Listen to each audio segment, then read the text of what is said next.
We're going to go even deeper now because Ruth James, who is a regional humanitarian coordinator for the Middle East and North Africa from Oxfam, joins us in the studio. It's good to see you, Ruth. So we've just been mentioning there just how strong the words are from Human Rights Watch, talking of ethnic cleansing in Gaza. What's your reaction to that? Well, Oxfam agrees with the finding from Human Rights Watch. Actually, we do believe that ethnic cleansing is taking place in the governorate of northern Gaza at the moment.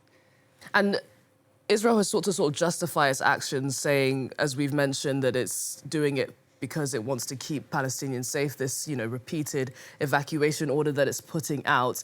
Do you believe that? Is there a better way of going about hunting down these Hamas militants, as they say they're doing? Well, I mean, I'm not a military expert. I'm a humanitarian worker. I recently returned from Gaza last month. I stayed in Al-Mawasi, which is the place that Andrew was speaking about. That's the place where Palestinians were told to move. Israel said it would be quote unquote safe. They were told to move there last October. Just in the few weeks that I was there were multiple airstrikes in that place. I saw them in front of my eyes. It's very clear to me, having spent time in Gaza, that there is no safe place for Palestinians in Gaza today.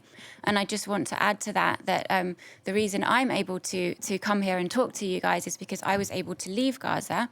2.1 Palestinians have absolutely no way of leaving Gaza at the moment. Their only possible exit route, which was via Rafah and they had to pay for, closed in May of this year. And since then, there's absolutely no way for them to leave.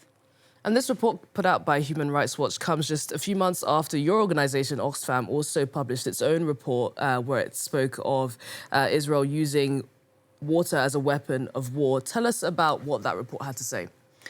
Well, one of the key focus areas for Oxfam in any humanitarian response is on water and sanitation. It's one of our areas of expertise.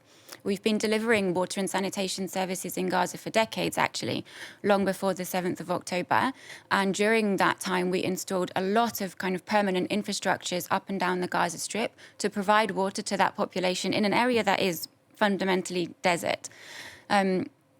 Part of that process was sharing the coordinates of all of those water infrastructures with the Israeli military and the Israeli authorities via the UN.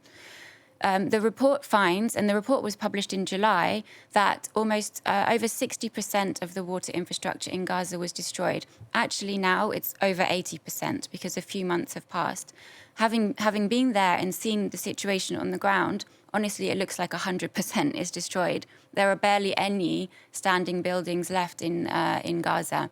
The other key finding of the report, which was produced in consultation with some academics, I think, in Harvard University, is that there's a less than 1% chance that that level of destruction is by accident. It's simply not believable that the comprehensive destruction of the water network has been somehow accidental while Israel was trying to hit other targets. Many of them have been direct hits. Many of them have been repeated direct hits.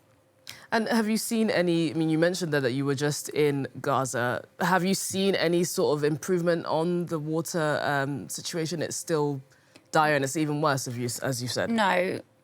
From my perspective, covering this this crisis from the 7th of October, the only trend is that everything is getting worse and worse every day.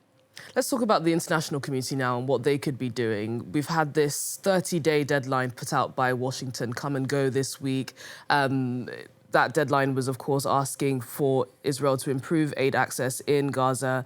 And Washington has said that Israel has taken steps to address the demand now in Gaza. The UN disagrees and says it's actually gotten worse, as you've just been mentioning.